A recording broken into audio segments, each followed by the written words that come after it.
part we're going to cover here now is footwork. The first bit of footwork we're going to do is a move called the step and slide. You need to.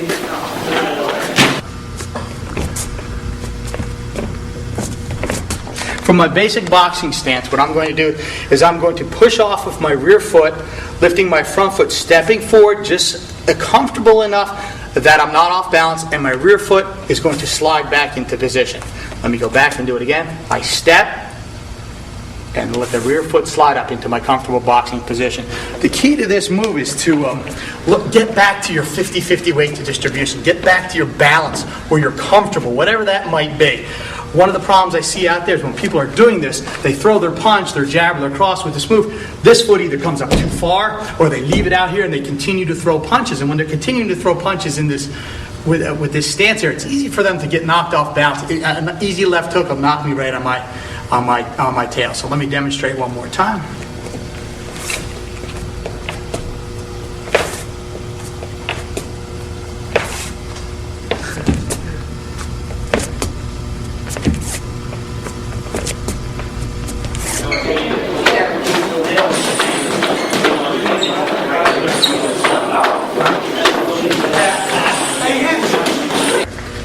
The next footwork is the step and slide back. What I'm going to do from here is I'm generally just trying to keep out of the way of this guy's punch. Sometimes when I do this, I can throw a punch off of it, but right now we're just using it as a tool to retreat.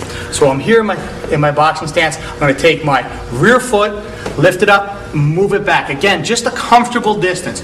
You don't want to overstep on this. If you overstep on it, it widens your stance again and taking your balance out. So I step back just comfortable enough and slide back the front foot. See it again.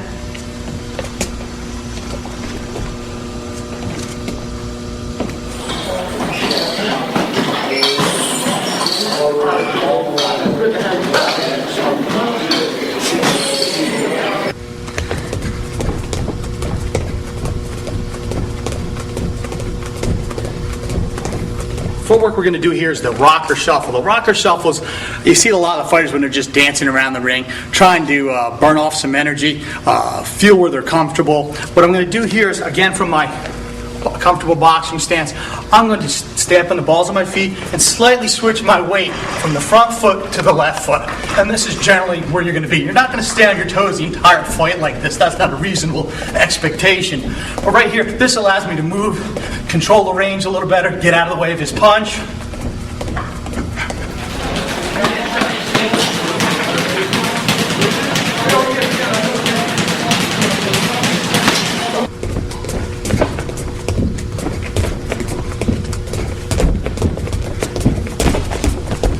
Rocker shuffle, the bridging the gap.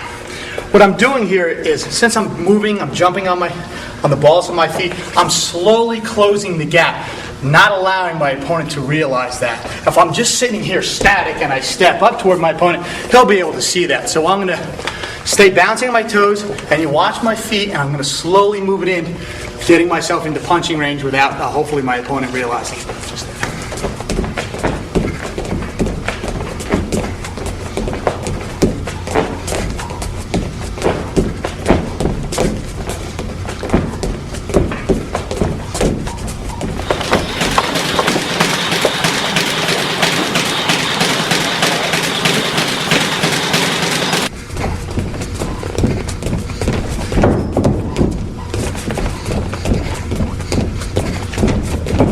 Demonstrate here is the rocker shuffle to the zone out.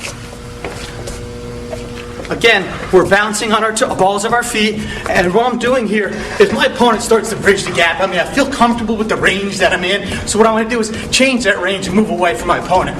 But watch my feet, my weight is going back and forth. Once my weight gets to my front foot here, I'm going to shift back, turning my hips. So again, weight forward, shift, and start to zone. I'll do it at regular speed.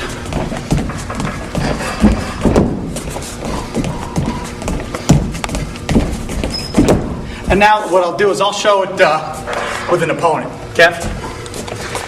Kevin's here in front of me, and I just back up this way, and I see Kevin, he's slowly coming in at me. I'm on my toes. The ropes are getting toward my back or the corner of the ring.